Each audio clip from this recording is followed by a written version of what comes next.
За ромите често се твърди, че са глупави и мързеливи. За това схващане стоят основно предразсъдъци. Ромите в България обаче все още остават изключени от образованието, а част от причините за това са изпращането на ромски деца в специални училища, дискриминацията, трудния достъп до образование поради бедност. Ние като етнос искаме да се интегрираме. Искаме да се учиме, искаме да работиме, искаме да учиме в хубави училища, но започват децата да напускат, другите деца да напускат училищата и като че ли обучението в училищата, нивото на обучението започва да спада. Както казват, ние гоним, искаме, но знаете, че интеграцията е двустранен процес. Трябва двете страни да приемат. Ние като искаме и нас като не ни приемат, няма на къде. Васи от Врачеш разказва, че нейна учителка е казала, че ромите не трябвало да се стремят към получаване на висше образование. Това я накарало да смени училището си. Дискриминацията я има, има я и ще я има. Докато човеците ги има, докато съществуват хората. Има много лекари, има медицински сестри, има и IT специалисти. И в България ги има. Но тези хора се пазят. Но то си от етноса пази, защото го е страх. Все още характерна за някои групи е и традицията за сключване на ранен брак. Женят се много малко. Отпадат децата от училището, от образованието отпадат. Рано са женят.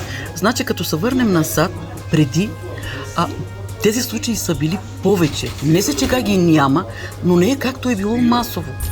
Мисля, че това е най-голямата грешка, който човек би си причинил на себе си.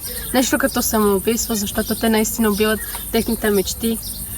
Истинския си аз, който те дори не ги познават. Не са се опознали както трябва и както каза тя, те още не са готови наистина, нито физически, нито психически и те просто се самоубиват с една дума.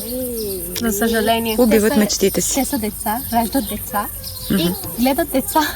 Аз още осъзнавам, че аз не съм готова за това нещо и мисля, че те просто са тъпи. Наистина това мисля, защото са прости. Защо ще ти трябва мъж, когато си имаш родители, имаш си... Почти всичките си имат възможности да се... семействата им имат възможности да ги гледат, да ги хранят.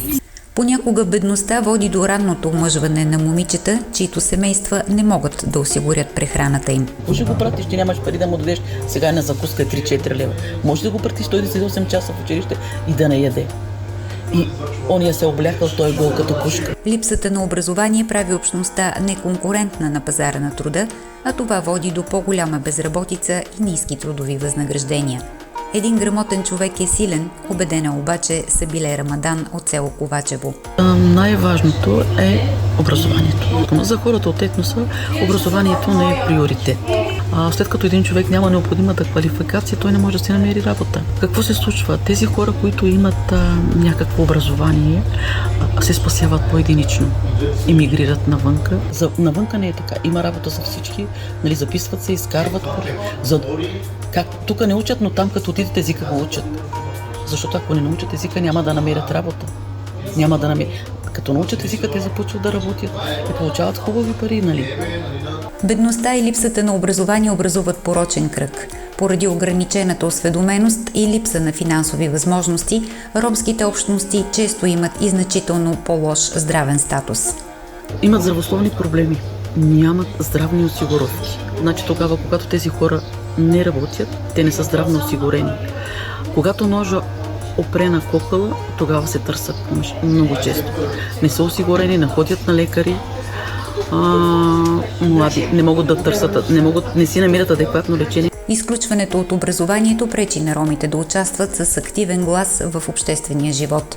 Това ограничава възможностите на всеки отделен представител на общността да се бори с проблемите и неблагоприятните стереотипи, от които страда. Затова, ако младите роми имат по-добър достъп до образование, те ще могат да са по-силни застъпници на своята общност в бъдеще. Винаги много неща са ми били много интересни и този ми интерес към всякакви различни неща всъщност ме е карал в ученическите ми години и сега в студентските да се стремя да се развивам и да търся възможности, да взимам всяка възможност, която имам през себе си. Освен да уча и да търся да се развивам чисто професионално, на мен винаги ме харесва да се ангажирам с социално значими каузи. Това е като странично нещо, което ми носи много удоволствие и винаги ме е носило през годините. Гледам да се съсредоточава в това, че мога, а не че не мога. Повече в плюсовете, не в минуса, който имаме.